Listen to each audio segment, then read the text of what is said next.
Good morning everybody and welcome back to another market analysis for the month of July.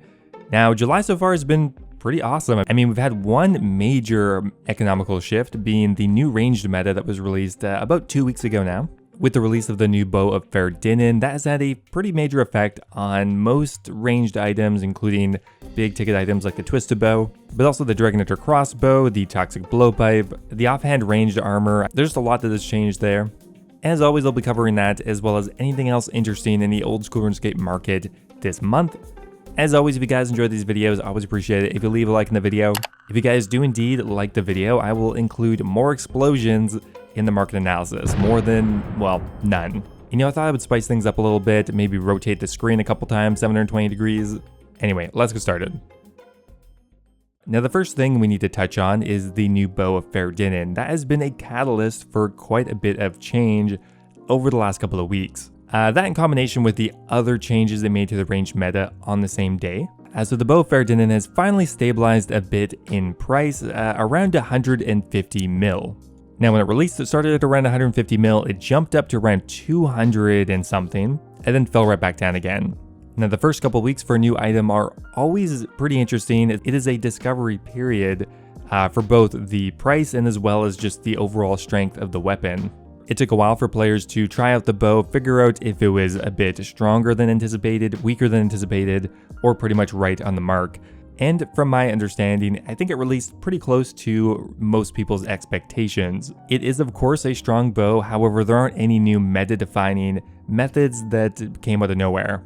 Now, of course, that also brought up the Blade of Saldor at the same time. The Blade of Saldor and the Bow of faerdhinen are linked together and they will always be very similar in price, as they are both made from an enhanced weapon seed. So that brings the Blade of Saldor's 3-month gain to around 100%, going from around 75 mil up to around 140 mil, 150 mil. And the other big item that went up a ton in the last month is the enhanced crystal teleport seed. This is or was the most cost-effective way to gain crystal shards. Crystal shards are not naturally tradable, however you can dismantle a tradable item.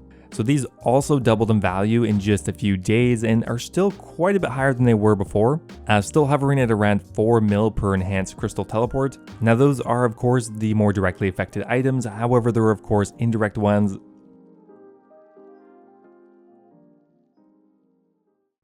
So the update came out on the 29th, and when it was released, the players thought maybe the bow of faerdhinen would be better in a lot of circumstances than the twisted bow, and the T-bow started falling, going from 880 mil down to 780 mil just in a couple days, losing 100 mil in value. Now if we compare that to the bow of faerdhinen, we can see it peaked at the exact same time. Once it started losing value, the twisted bow started going back up again. So it's definitely fair to say that these are linked. And had the bow of faerdhinen actually been very strong and stronger than expected, I think the twisted bow would have tanked a lot, maybe down to like 500 mil or something. So one question I've been thinking of for a long time, what is going to happen to the toxic blowpipe after the equipment rebalance? And it's finally here, so let's have a look. The toxic blowpipe is now worth 2.2 mil. Obviously much lower than it was a year ago, however, not as low as it has been this year. It dropped to around 1.5 mil at its lowest. So when the equipment rebalance came out, it did lose around 700k in value, almost 30%. So will it drop lower than that? Perhaps, but I personally still find myself using the blowpipe. It's very cheap. The Zulrah scales are cheap now, and I think many players are going to continue to use it. Now speaking of the blowpipe, there was another item that was released as well in tandem with the bow of faerdhinen. That's not the only new item. We also have the new amethyst darts. Now they are currently worth 375 GP, which make them by far the most cost-effective option right now. They're just marginally better than rune, while also being way cheaper than rune darts ever were. Now keep in mind, adamant darts are still incredibly cost-effective at only 28 GP a dart. We also have to keep in mind that after the rework, mithril and adamant darts aren't as good as they were before. Higher end darts like Amethyst, Rune, and Dragon have remained more unchanged than the lower level darts, making this disparity in price a little bit more understandable, and it does make it more worthwhile to upgrade. And finally here we have Dragon darts, which currently are trending upwards. It seems like on the 29th they did lose a lot of value. I'm actually kind of surprised that Dragon darts lost that much value. It of course could always be a ton of investors dumping their stock, but I mean it is starting to go back up again. Now that's not all. On the same day, we got some changes to offhand ranged weapons. The most notable change coming to the Twisted Buckler. The Twisted Buckler is kind of out of the blue became one of the strongest offhand weapons, and the price is reflecting that. It's gone from 4 mil before the update, and now it's worth almost double, currently at around 7 mil, and still trending upwards. We also have the Dragonfire award, which has been a bit up and down for a while now, but 3 months ago it was worth around 12 mil, now it's worth around 15 mil. And we also have the Odium award, which previously was worth around 1.5 mil, and now is worth around 1.9 mil. Now these notably have a much higher ranged strength bonus now. Now with the way things are balanced now, the Twisted Buckler, the Dragonfire award, and even the Odium award will start giving you max hits. Some of the strength from the crossbows has been put into the offhands, making them a lot more desirable now. Alright, so on top of that, another really interesting kind of story that is developing within the economy is a tale of two conflicting forces. On one hand, we have a bunch of new hard modes released for the Nightmare of Ashihama and the Theater of Blood. That in general seems to be driving the price down. On the other hand, we have combat achievements that is coming out in just about a week now, which I think is trying to push things up. So it has been pretty challenging to predict which force is going to win out. For example, let's start off by looking at the Nightmare items. Well, here we have the Inquisitors armor set, which ever since the end of May had been dropping in price. Now the price kept going down and down until June 30th, which is actually when Phasani's Nightmare released. And even though a lot of players assumed that more items would be pumped into the game, pretty much right after that date, the Inquisitors started to shoot back up, going from 500 mil up to 640 mil just in 2 weeks. Now another similar story, we have the Harmonized Orb. Now the Harmonized Orb once again was falling all the way till June 30th, bottoming out at 750 mil. Once Phasani's Nightmare released, it started jumping back up again, nearly up to a bill again before it started to fall a bit after. Now I think there are two main potential causes for this. One likely outcome is Phasani's Nightmare is just really not producing many new items into the game, but many players assumed that it would, so as that was actually a bit better than expectations, the price started to jump back up again. Even items like the Eldrich Orb actually bounced back a bit. We have the Volatile Orb, which also bounced back a little bit. I think a lot of players were comparing the Phasani's Nightmare to the Theater Blood hard mode, which had until recently crashed all those items tremendously. However, if we look back at them now, that's not necessarily the case. So June 3rd is when Theater Blood hard mode came out, and for sure the Scythe has lost a lot of value and hasn't really fully recovered.